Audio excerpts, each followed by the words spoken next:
my best advice there would be to know when you're walking into this, that as we talked about, you may make sacrifices. Your time may be one of them. As I think you start to get a little more comfortability and you start to see things become a little bit more of a calm water instead of such rocky water. Right. I do think it is easier, but you still have to, I am one of those people that believes in absolutely writing it down on the calendar. Yeah. Welcome to Mastering the Numbers. I'm your host, Joe Mallo. Hello, everyone. Welcome back to Mastering the Numbers. This is Joe Mallo with the Lead Edge Consulting Group. We are powered by Focal Point Business and Executive Coaching. My guest today is Tricia LeMaster. She's the owner-operator of the Ravens Desk. Tricia, thanks for taking part in the interview series. No, my pleasure. Thanks for having me. Yeah, absolutely. Can you tell the audience a little bit about the Ravens Desk? Sure. We are a bookkeeping business. We are the in-between business owners and their CPAs. We help make sure that everything's organized and in line. So when they hand it over, their CPAs are happy to receive it and not throwing it back saying, we need to get this together a little better. So Right. that's pretty much what we do is we help the business owner maintain organization throughout the year. So come year end, it's not such a stressful situation on either one's end. And I get that as a small business owner for the last 2 years. Yeah, It can be stressful on absolutely. our side. So what part, where are you located? I live in Stowe, Okay. and work all over Northeast Ohio. Also have clients since, this is very easy to do virtual office work. I've had companies in Germany. I've had companies, I currently have a company I'm working with in Florida. So stretching out a little bit all over the place as we're able to grow. Yeah, if the pandemic helped us in one way, it helped us be a little bit more efficient by providing us Zoom. Although, as we saw a little bit earlier, that could be challenging too. So, Absolutely. um, what what inspired you to start your own business? So I was working as a full-time bookkeeper for one company. It was a family company, and they were landscape supply. So we had a lot of independent contractors coming in that we got to know very well. And as I was helping get our family's business a little more organized as far as administration, that word of mouth kind of spread. And a lot of the guys started coming in saying, hey, can you help me? A lot of them were, they're just starting their own businesses. They don't really even know the taxes they need to pay or how to establish their EINs and things of that nature. So as I'm helping all of these guys establish their businesses and get organized, I realize it might be a good idea for me to go do that for myself and Yeah, actually start, promoting what I preach pretty much. yeah, yeah. That's the best way to do it. So, what have been some of the biggest challenges or struggles that you've faced in growing your business? I think that I was really fortunate with having that family business to have created a small customer base, but I think the biggest one is getting your name out there and really being able to build that clientele to where you are comfortably independent, where you now are able to support yourself off of the business that you have built. And I think that takes, it's a little scary when we get started, but I think it's even scarier to really believe, have I done this well enough that I really can just rely on this income? Yeah. Yeah, I think it's stressful making that Mhm. decision to become a small business owner because there are a lot of, um, a lot of challenges. There's a lot of things up in the air that you don't know about, but good Absolutely. business owners prevail. They just keep pushing forward and pushing forward. Absolutely. And I think you have to accept too that you are going to have hiccups along the way. I mean, even as you're a W-2 employee, you have bad days at work. When Yeah. you're a business owner, it's all on you. It's not, the bosses, that's some of their responsibility. I just have this little piece. It's all yours. And I really do think for me, the biggest one was having the confidence to solely work on my business and walk away from the comfortability of that W-2. But Yeah. I think it's necessary. I think if you're really going to build a successful business, you got to be all in. And you got to know you are going to make some sacrifices in the beginning. Right. That's for sure. So do you have employees as well?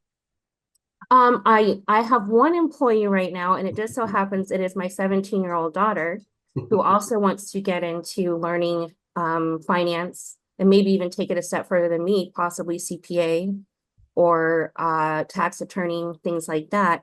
But what I think our younger generation is so great at that we have a little bit of trouble is all the online platforms. So she is Right. currently working for me on creating online content, Facebook, Instagram, things that I've just not, really ventured down those paths. And so right now I technically have a virtual marketing team. No, I have a 17-year-old as well, and he's light years ahead of me when it comes to social A media. hundred Light percent. light years. So, Mm-hmm. and I'm happy that he is. And I I think just that's, take a back seat. and then you utilize the tools that you have in front of you. And when she was excited to learn more about the business, I was like, well, then I have a job for you. Yeah, yeah. It's a great type of an internship. Mm-hmm. Before she, she's going to go to college Right. for accounting or finance. Why not get some experience and make sure you're going to like it? Absolutely. So Yeah, for it sure. sounds good. It sounds good to work with money, but I think sometimes until you actually do it and you get your hands in there, the levels of responsibility and stress sometimes that you take on, especially around tax time, when you have to deliver.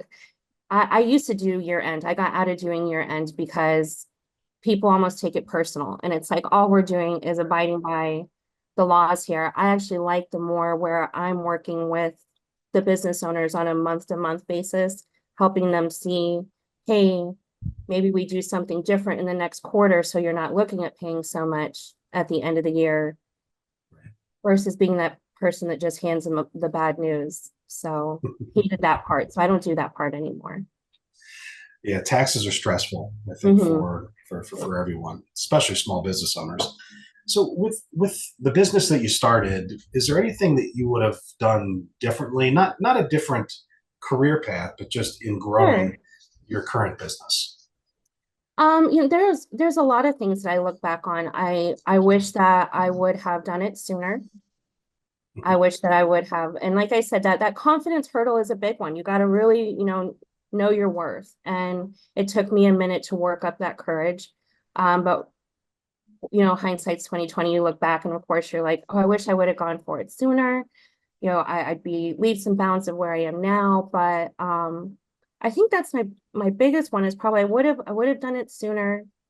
And like it's one of those things as you go along, I think being open to change, even changing your business format a little bit as you learn your profession better, there's always going to be room for growth as long as you allow for there to be. I, for my family members that I worked for, they were just kind of old school and they're like, well, this is how we've always done it. And I'm like, Right. that is one of the worst things that you could possibly hold your business to. There are things Yeah. that work, but you've got to be open to change and moving things forward. So I think that when I look back, my biggest thing I would have done different is just go for it. Yeah, I think that's the hardest part is making Hmm. the decision to just dump in and Right. just go 100%. So I think that's the hardest thing for a lot of people. So what Yeah. part of the year with bookkeeping is it similar to the CPA and the fact that your busiest time of the year is up till tax season, or is it just always busy for what you're doing?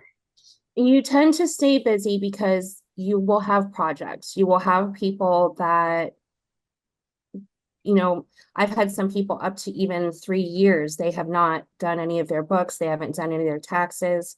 So we have an in-between stage. We have, the filing at the beginning of the year. You have those cutoff dates. A lot of people end up filing extensions. So we're in our Yeah, second round of being in that crunch time. We have yeah, a corporate is due next month, and then anything personal LLC is due October. So we are back in what that January, February, March crunch feels like. So we get that twice a year, but in between, I like to take on those big jobs and really help people understand it does not have to be this hard. It's a lot easier than you think it is. And don't run away from it because you think like, oh, I could never possibly. It's like, I have people that I just do their books for them. They never want to see them again. And Right. then, and then I have people that really want to sit down and learn. They want to Yeah. understand better. What do you think, that's a 50-50, or do most people not No, want I to see would it? say that's like a 95-5. Like honestly, not a lot of business owners, when they Yeah. realize it's not as expensive as they think, and I think that that's one of the things that I really try to help with. I don't really have an hourly rate. I come in and I meet you. I look at your books. I see how your establishment works, and we come up with a plan together. Some Yeah. people, I do it, every month we reconcile, we take care of everything. I have people I talk to every day. Yeah. And then I have some people that they like to do it quarterly. They just don't have that much volume, and we can just get together at the end of every quarter and make sure everything looks good.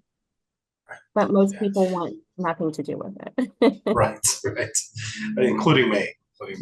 So with two different busy cycles, taking Hmm. on big projects in between, having clients U.S. and abroad, how do you maintain any amount of work-life balance or work-life in integration? However you like to look at it. I think it's really, really difficult in the beginning. My best advice there would be to know when you're walking into this that as we talked about, you may make sacrifices. Your time may be one of them. Um, as I think you start to get a little more comfortability and you start to see things become a little bit more of a calm water instead of such rocky water. Right. I do think it is easier, but you still have to, I am one of those people that believes in absolutely writing it down on the calendar. Yeah. When you turn the page and it's August 1st, go ahead and pick one weekend or one day or, whatever. So I think we all have different feelings of what that work to life is. I love my job. I love helping people. My kids are older. They're off doing their own things. I think it's more just about taking a refresher, remembering that there are other things in the world that you like to do Yeah. besides work, and literally write down on the calendar. A friend taught me this. She said that she writes down something, literally just the word something. So when somebody says, hey, can you do something on this day? She's like, no, I have something. Yeah. And that something is for her. So Yeah. I That's think it great. takes just as much discipline to remember that you exist as it does with all that energy you're putting into your business. It can certainly be hard to step away. Yeah. At the end of the day, and then go to dinner, and then I find myself stepping back, Mm-hmm. into the office, and I have to catch myself sometimes. It's like, I just definitely take it take easy. the laptop with me when I go to bed. Yeah, Yeah. yeah. So, do you have a support team built around you that helps keep you on track? Absolutely. So, my boyfriend, he owns his own landscaping business. He was one of the people I helped get started, and he's done really, really well. And so he's currently a client, but so, he's client and family. So he does, Yeah. and he's also a business owner. So that's a big one for me that he helps remind me that it's okay to stop for today. I have an Yeah. amazing CPA that I work with. She is a tax attorney, CPA. She is amazing. She sends a lot of clients my way for bookkeeping to help get things cleaned up. I Yeah. do the same, reciprocate the same if I get people that come to me for bookkeeping that haven't been happy with their current accountant. I let them know I have the best person for you. Like I said, I've drugged my daughter in a little bit to start helping me with uh the virtual side of things, and she loves to be like, well, if we go get Starbucks first. Yeah. So she kind of pulls me out. We have a little mom and daughter time, and then I put her to work. Yeah. Well, it's I think that's a special time as well, just to be able to, work side by side with them. I mean, eventually she'll be in school, and I know. you won't have as many moments. And I Oh no, feel more that with my than my 17-year-old as well. So yeah. so so how do you stay motivated? How do you stay focused to continue growing this business?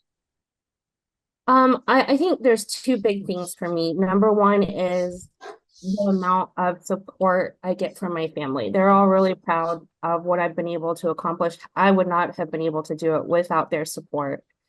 But I love the constant encouragement from them. I love that my daughter's been inspired by it. That's huge Yeah, for me. My son was able to buy a car at 18 with his own credit, with his because of just the things I've taught them. So seeing what that's yeah, done for my kids, that's a big deal for me.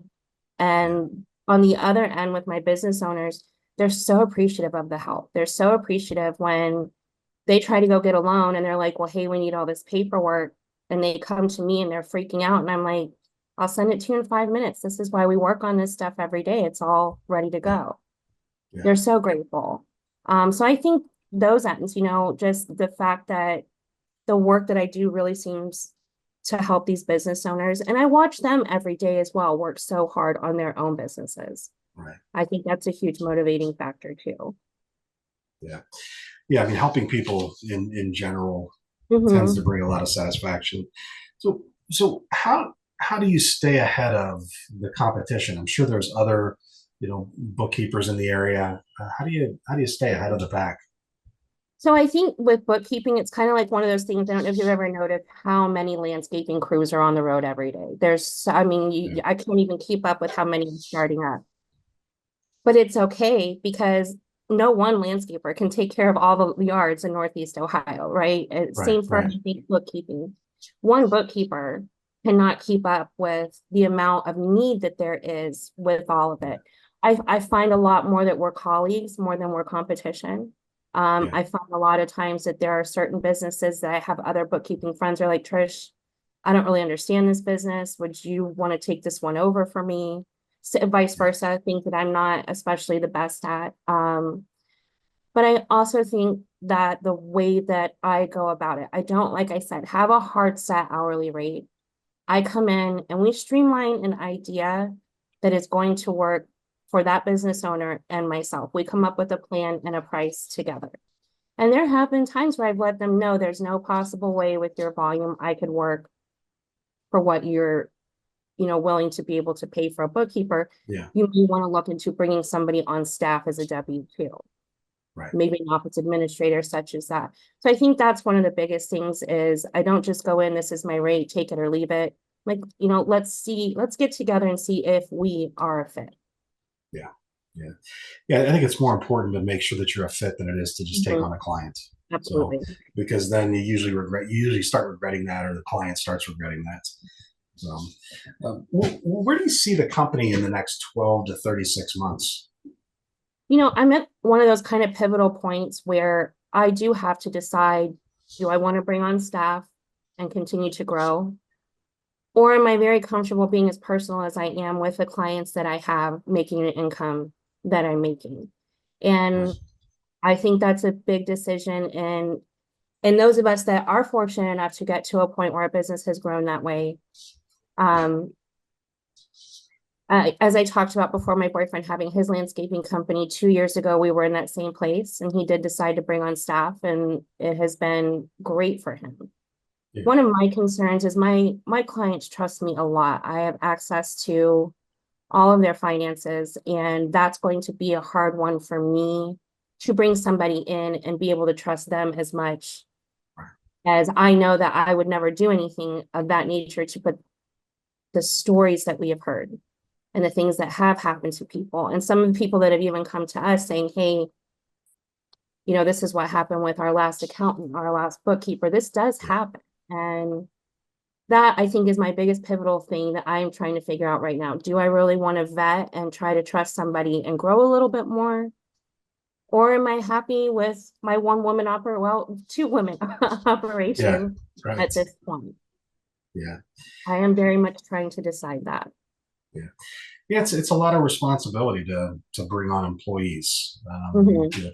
training and getting them ready to take on clients. So, um, what's to go a different direction? What's the best business advice you think anybody's ever given you? Um, wow. A lot of times I tend to, when you're in a client-based business, I tend to take on their stress. Sometimes they're having emergencies, they're having crisis moments, and I want to help as much as I can, but I tend to take it on myself so much that my CPA reminded me that their crisis is not your crisis. Yes, you are there to help, but this is not for you to, that is for that business owner to take on. And if you take on the work of every business owner, she's like, you're going to crash. So remembering what your job and what your responsibility is to your client, and not trying to be so much an emotional support all the time, I think is huge. Another person, a good friend of mine, told me, make sure you're working on your business and not for your business. If you end up becoming pretty much a slave to your company, you're not doing any better for yourself than you were already out there. It takes less to work for somebody else than it takes to work for yourself. So, make sure that business is working for you. It's not tearing you down. Yeah, I think that's good advice. So on another direction, what type of advice would you give to somebody who's maybe they want to start a business, but they're just having trouble, getting over the hump and starting it? That is literally part of what I still do on a day-to-day basis. So, I have a lot of these men and women that they're working 1099 or they're working off their social security number. And I'm like, let me show you how easy it is to go get a business LLC, to go get your EIN, and look at you, you own your own business. As I described, it was one of my biggest hurdles, showing people you already have a passion for something. You're already doing the work. Really believe in yourself and go for it. Yeah, I think you just need to have that. Everybody needs to have that confidence, or that mentor that's sitting next to them to help them. Absolutely. Just jump in and move forward. You probably had that with your family as well. Yes. I had a lot of support. It was my uncle that owned the business, and he was always very appreciative for me helping keep everything organized. And same thing with him. He'd be like, I need this report right now. I'm like, okay, got it. I need this file right now. No problem. I know exactly where it is. But also letting new business owners know that there are so many. Ohio provides a lot of support for its entrepreneurs that want to see themselves go off to be business owners. There's a lot of what ohio.gov, and of course I'm rattling off now. I can't remember right off the top of my head, but there is a business network, and it does not cost anything. They are happy to help you get started, and they can even put you in the direction of people like myself who are very affordable bookkeepers, very affordable in helping you take the first steps to get off the ground. I think Ohio really does support its small business owners. Yeah, it seems like they do. Tricia, really, I really appreciate you coming on today. Thanks for all the great information. If anybody listening wants to get in touch with you in the Ravens desk, what's the best way? Probably, so my email, it's Patricia at the Raven desk, RAVEN desk. There's no S, somebody already took it. So Patricia at the ravendesk.com. And also my website, which is just theravensdesk.com or theravendesk.com. But yeah, you can find me online or through my email. Okay, great. Well, everybody out there, if you need a bookkeeper to keep you on track in your small business, please reach out to Tricia. Tricia, once again, thank you very much for taking part in the interview series. And everybody out there listening, I appreciate it. And we'll catch you on the next episode of Mastering the Numbers. Take care, everyone. Take care, Tricia. Thank you. You've just tuned into another episode of Mastering the Numbers. We hope you found valuable insight to boost your financial success. Be sure to subscribe on your favorite platform and leave us a review. Keep pushing forward, and thanks for listening.